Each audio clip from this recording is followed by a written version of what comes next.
Good evening, everyone, and welcome to another episode of Uncensored Soliloquy. I hope you had a wonderful day.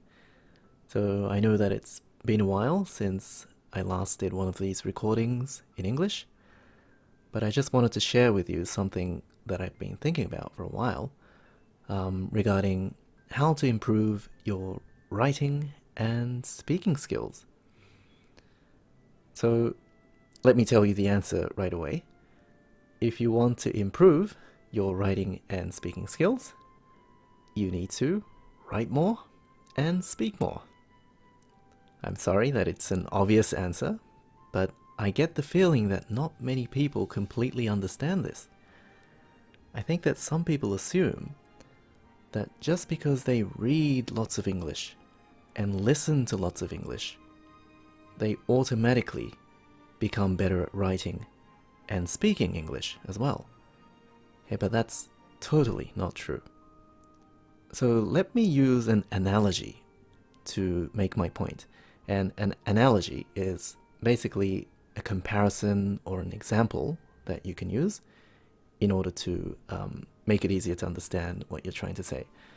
So imagine that you love artwork and you love it so much that you visit a different art gallery every day and you look at the world's greatest works of art, like those drawn by Picasso and Da Vinci and Monet and Vermeer, and you've seen, let's say, thousands of these works of art, and you know all the techniques as well, and you know how the artists use color, how they use different shades of light, you know the different kinds of brushstrokes they use.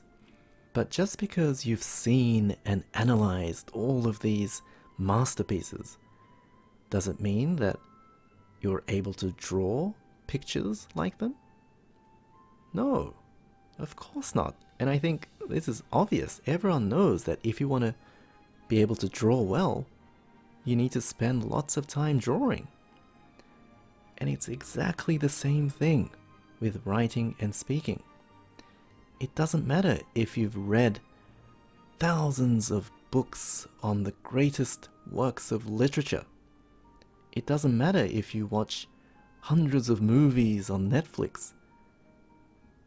Unless you spend time actually writing and speaking, you'll never be able to improve these skills. So of course, I'm not saying that you shouldn't spend time reading English or listening to English. Of course, you need to. But after you read, try and write. After you listen, try and speak. So for instance, if you're reading like a sample essay in order to improve your writing, don't just read it or analyze it. You need to copy certain phrases and try and write them. If you're watching a movie and you come across an interesting phrase that you'd like to use, pause the video and use it. Okay, so if you seriously want to improve your writing and speaking skills, you actually have to spend time writing and speaking. It's so simple, but not many people do it at all. So if you start from today, then you'll be ahead of most people. Alright, so that's all for tonight. I hope you found it interesting, and I will see you again next week. Have a good night.